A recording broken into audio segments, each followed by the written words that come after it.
Hey, I'm Callie. Thanks so much for watching Graceland Online.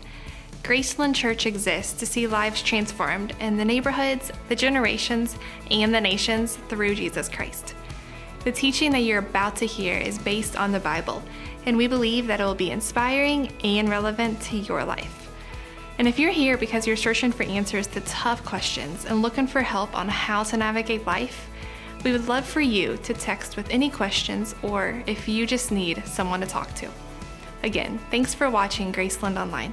We're praying for you, and we hope that this video will be an encouragement to you on your spiritual journey.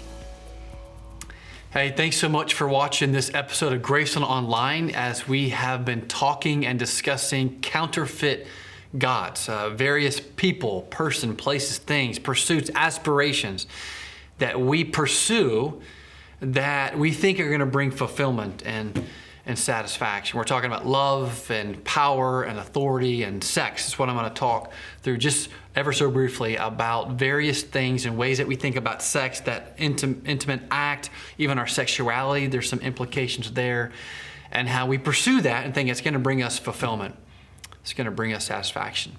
My name is Nate. I serve as one of the leaders at Graceland Church. I'm grateful that you're here, and I hope that this encourages you and perhaps even challenges you as well. Before I walk through a couple truths, some words about counterfeit gods, various things that we prop up that we think we worship and value and esteem, I want you to think about this illustration. Now, in your apartment, condo, townhome house, you've got various rooms. You got a living room, you got a bathroom, you got a bedroom, and in those rooms there's fixtures, right? So there's appliances, there's furniture that communicates this is what this room is for. You don't go cook your meal in the bathroom. That'd be gross. If you do that, you need to stop. That's gross, all right? We want you to have friends, all right?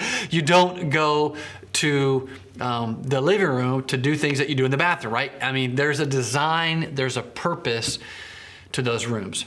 If you think about our lives, our souls, who we are as having various rooms in our lives, and idolatry is this word, this religious word that speaks about propping up, elevating persons, places, people, aspirations, and not like bowing down and worshiping them, but ascribing value. Ascribing worth, which is what the word worship means, something that is worth something. And so value, esteem, respect, we consider, we give money to it. There's margin in our life that's committed to this person, place, or people. And so as you think about the fact that I think and believe that God created you and created me, and we've got these various rooms in our lives, and what we do is we prop up authority. I think authority is going to bring satisfaction. We prop up love and how we ascribe worth to these various loves and pursuits. We think that's going to bring ultimate satisfaction. There's a room in our house, and we think the pursuit of sex or our sexuality and our identity, that's going to bring satisfaction and fulfillment. And our hearts, as one person said many years ago, our hearts are idol making factories, meaning it doesn't matter if you're a religious person or a non-religious person, spiritual, non-spiritual, a Christ follower or someone who's yet to follow Jesus and is not sure about Jesus and his claims and the teachings of Christianity. It doesn't matter who you are. Every person who has ever lived, who's living now and will live, we produce in our hearts pursuits, people, places, and think this is it. This is it. I'm going to find satisfaction and fulfillment. This is going to meet this need. I'm searching for meaning and purpose, and this is it. And God says that there's a person in whom we were created to know and find satisfaction in. We think about sex in ways that are not only unhelpful, but even damaging, and that bring about brokenness. So here's a couple truths that I want you to listen to just for a moment. One is this: you were created by God. You're not a mistake.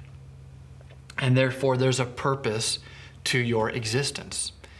I don't know what you've been told or what you subscribe to, whether it's in your educational background at university, whether it's your family upbringing, whether it's what you believe about mainstream media and the news. I want you to know, despite what all those voices tell you, you are not a mistake. You've been created by God.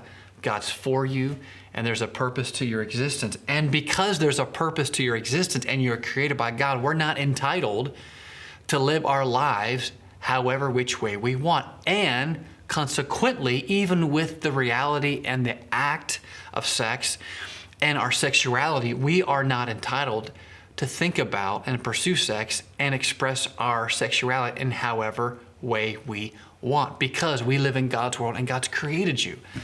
And so God, who's for you, he has the rights to teach us about what sex is and how to express our understanding of sex and even our sexuality.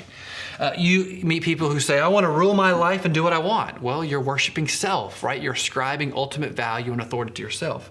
Or I can't live without the benefits that sex brings to my life. You're, again, worshiping a purpose and a person. Worshiping and honoring and pursuing what you want, when you want it, how you want it, with who you want it, is part of our problem. This commitment to individualization of self.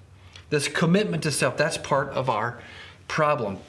So you're created by God, you're not a mistake. Secondly, sex gets distorted and ends up being harmful and even dangerous because we live in a broken world where people are primarily interested about their own interest.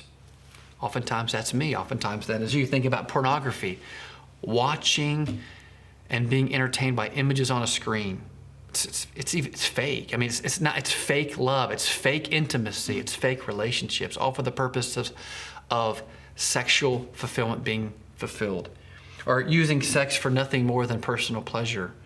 Or middle school or high school boys or girls talking about sex in crude, offensive, crass ways. Or advertisers using sex to push a product or a service.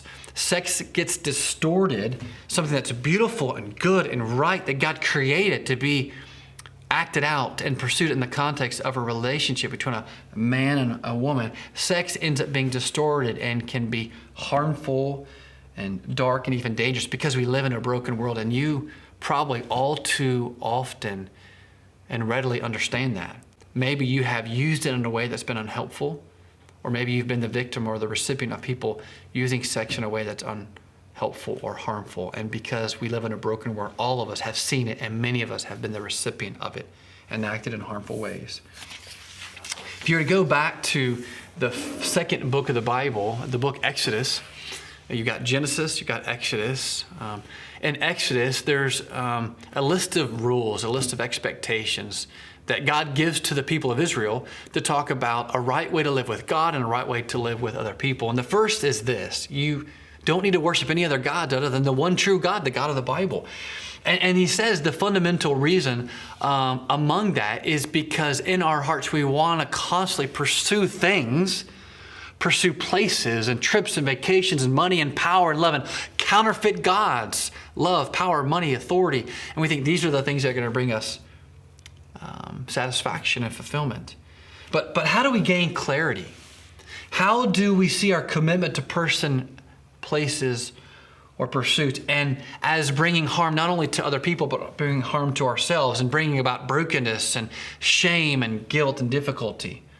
One individual said that the true God of your heart is what your thoughts effortlessly go to when there's nothing else demanding your attention. So what you daydream of, what you dream about, what you think about, what you love, what you pursue, what consumes your thoughts and your affections and ambitions and pursuits. And Jesus steps in and wants to bring clarity to our lives, wants to bring clarity to all these counterfeit gods of love and sex and money and power and authority. He wants to speak into your heart and mind and say, hey, listen, you are meant to find satisfaction and fulfillment in me. I created you. In fact, he says in the book of Matthew, it's the first book of the New Testament.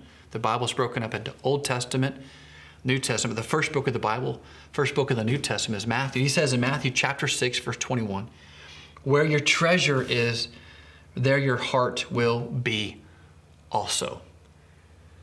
The long and short of it is this: as we talk about counterfeit gods of money and sex and love and power and authority, they're all pseudo gods that don't bring ultimate satisfaction and fulfillment. they all point to a joy and a satisfaction and a meeting of this desire to connect with something deeper, more profound, and that is Jesus, who speaks into your heart and my heart and wants us to understand that he's created us. He wants to know us. I hope that has encouraged, challenged, even refreshed you a little bit. If that's the case, we'd love for you to like it, to subscribe to Graceland Online, to watch various subsequent episodes, and even to share it with friends. We look forward to seeing you next time as we walk through counterfeit gods on Graceland Online. Take care. Thanks again for watching Graceland Online. We hope that God spoke to you today through this video.